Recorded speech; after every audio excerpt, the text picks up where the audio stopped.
Are you a Florida real estate investor, or you live in Florida and you have rental property? Well, then before you transfer your properties into a limited liability company, you need to watch this video because I'm breaking down a recent court ruling from last year that's changing the game for real estate investors. And I'm going to be uncovering the surprising tax consequences you need to know about and how to avoid them. All right, let's get started. All right, so what am I referring to here?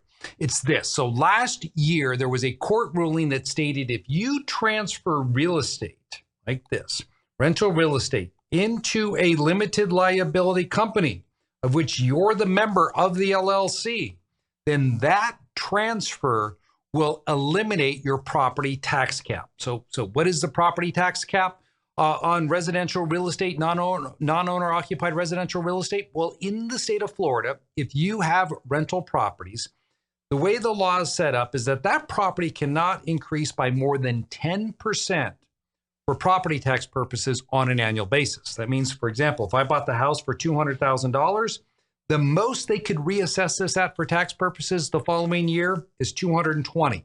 It doesn't matter if the fair market value is sitting at $400,000, they can't go beyond 10%. So here's what's happened. People who own investment property in Florida, you bought it maybe 3, 4, 5, 10, 15 years ago, you have a very low tax basis relative to its fair market value. Now, this tax cap increase of 10% a year, that's working out great.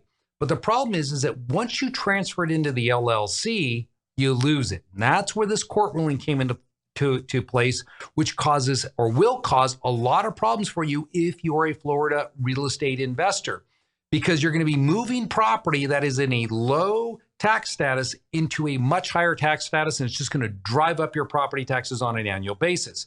Now, why is this? Because the court stated that when you transfer real estate of which you're the owner into the LLC, you no longer own the property.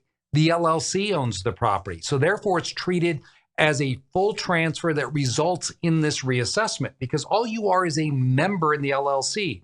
You no longer have any ownership rights in that property. So this is a big problem for people who invest in Florida or have in Florida real estate, that if you've owned it for years, as I stated, you're probably much lower than the current asset or current fair market value of that property. You need to watch out for this. The second problem you have in Florida with moving real estate into an LLC is that if this real estate has debt on it, let's say you bought it for $200,000, now it's valued at $650,000. You decided to take some debt out on that property. You refied it, you pulled some cash out, and so now you have $400,000 in debt on it. You transfer that into the LLC. Not only are you going to get hit with that property tax reassessment, you're also going to get hit with what we call dock stamps, and you're going to have to pay transfer tax to move it into the LLC. So that's a double whammy for you if you own Florida real estate. Now, of course, you're watching this right now because you're wondering, well, is there a way to avoid this? And in fact, there is a solution for you. And it doesn't require using a limited liability company.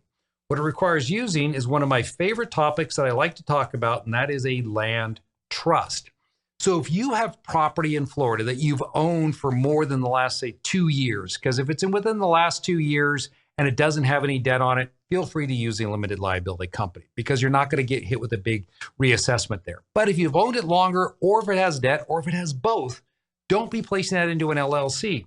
Place your property into a land trust, because a land trust is going to avoid these two issues that I talked about. Now, when you're setting up your land trust here in Florida, I would highly encourage you to make sure that when you're transferring it in, you're setting up your trust to make it also look like a living trust. So when the county looks at that transfer, they're not going to assume that it's a land trust and then ask possibly for copies of your trust documents.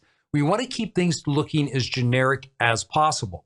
So in setting up these trusts, there's some things you can do with the naming convention that will help you with making these transfers and not invite a lot of scrutiny from the county where that actual asset is located. So these are some of the two major reasons why, if you're living in Florida right now, you've got to be extra cautious when it comes to transferring your property. Always use land trusts for making your transfers and avoid the LLCs. If you need the LLC, you can always put your land trust into the limited liability company that is assign your beneficial interest over.